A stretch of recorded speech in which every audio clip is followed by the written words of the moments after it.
아마 멘붕이실 거예요. 왜냐하면 우리 아이가 중학교 때 올 A등급이었거든요. 그래서 5등급제 하에서 적어도 10% 안에 드는 1등급을 맞을 거라고 생각을 했는데 뚜껑을 열어보니 헐, 2등급 또는 3등급도 있다라는 사실에 굉장히 놀라셨을 겁니다.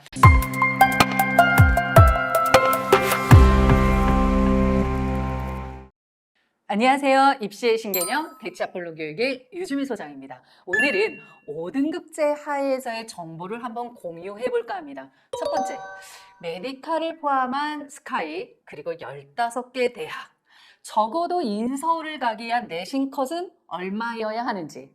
두 번째, 내가 최상위권을 가려면 그럼 2등급은 아예 없어야 하는지 또는 가능하다면 몇 개까지 가능한지. 그리고 세 번째, 9등급에서 5등급으로 전환되면서 특히 주의해야 할 점은 무엇인지 한번 같이 이야기 나눠보는 시간을 갖도록 하겠습니다. 출발 전에 우리 부모님들 아마 멘붕이실 거예요. 왜냐하면 우리 아이가 중학교 때 올 A등급이었거든요. 그래서 5등급제 하에서 적어도 10% 안에 드는 1등급을 맞을 거라고 생각을 했는데 뚜껑을 열어보니 헐, 2등급?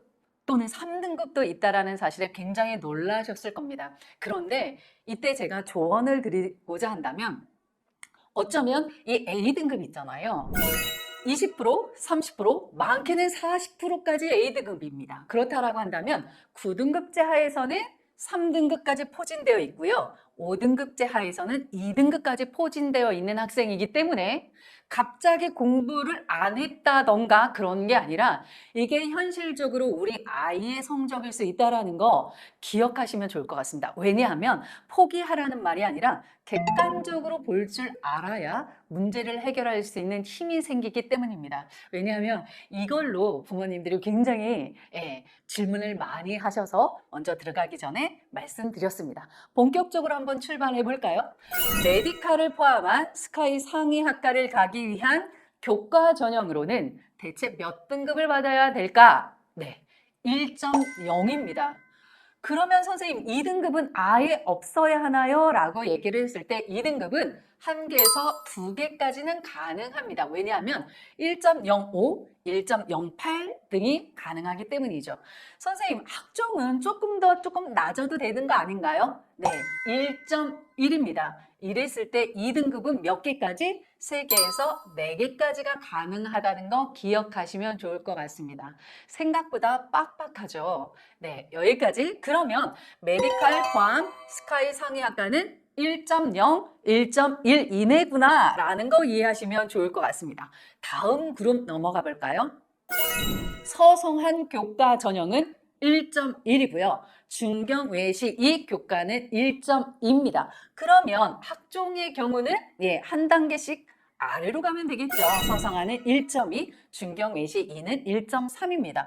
선생님, 다른 채널도 이런 거 비슷한 거 하는데 우리가 조금 더 높게 형성된다라고 말씀하시는 거 아닌가요? 라고 하실 수 있는데 저는 지금 2025 입결까지 반영한 다소 보수적인 수치라는 거 미리 말씀드립니다. 예를 들어서 권동홍수기다라고 하면 교과는 1.3 라인으로 포진이거든요. 왜냐하면 2025 입결에서 건국대 교과가 1.89였고요. 그럼 이걸 5등급 라인으로 환산한다라고 한다면 1.3 라인입니다.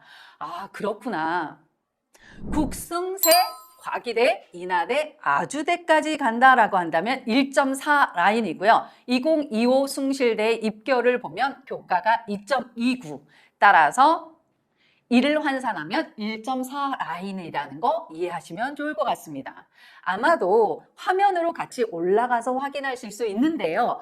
기타 수도권까지다 라고 한다면 1.6입니다. 선생님 기타 수도권 대학이 어딘가요? 라고 한다면 단국대, 명지대, 가천대, 가톨릭대, 한양대, 에리카까지 교과는 1.6. 적어도 그럼 기타 수도권까지 학종까지 굉장히 넓게 잡는다라고 하더라도 1.9에서 2.0 안으로 들어와야 된다라는 거 잊지 않으시길 바랍니다. 아, 이해했어요. 9등급제 입결을 5등급제로 환산해서 지금 보여주시는 거군요. 네, 물론 이 구조가 단순 환산하기는 조금 어렵기는 하거든요. 하지만 전체적인 학교의 리스트와 등급을 확인하시는 것도 하나의 좋은 팁이다라고 생각을 합니다. 선생님, 그럼 5등급제 하에서 특히 주의해야 될 것은 없나요? 라고 얘기했을 때 예를 들어서 설명해 드릴게요.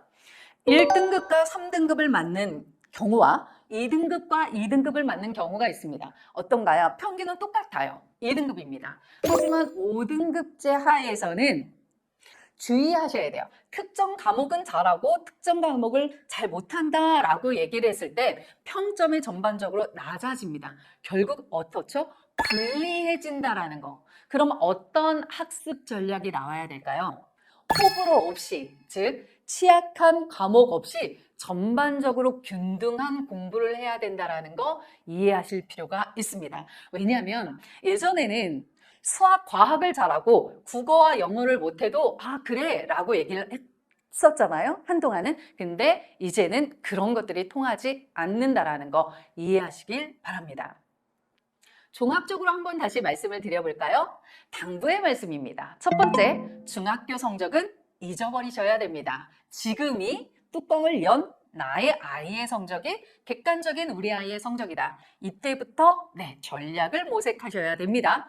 2등급 나오는 과목을 최소화해야 합니다. 특히 최상위권의 경우는 많아야 몇 개? 3개에서 4개라고 하는 거 굉장히 보수적으로 가져가야 된다는 거 이해하셔야 됩니다. 단 역전의 기회가 올 수도 있다는 거 이해하셔야 돼요. 왜냐하면 저희가 경험을 해보면 우리 아이들 내신으로 안 될 것 같아 라고 하면 학종으로 빠지고요. 논술로 빠지고요. 정시로 빠집니다. 그럼 막판까지 버티는 학생들이 이기는 기회가 분명히 온다라는 것도 이해하시면 좋을 것 같습니다. 어떠신가요? 도움이 되셨나요? 이렇게 5등급제 하에서 각 대학 라인의 내신 컷, 그리고 특히 주의해야 될 점, 그리고 기다리는 자, 버티는 자가 이긴다 라고 하는 것까지 같이 이야기 나눠봤습니다. 혹시 궁금한 거 있으시면 댓글 남겨주시면 제가 그리고 저희 행정팀이 성실하게 답변 드리도록 노력하겠습니다. 여기까지 입시의 신개념 대치아폴론 교육의 유지미 소장이었습니다. 감사합니다.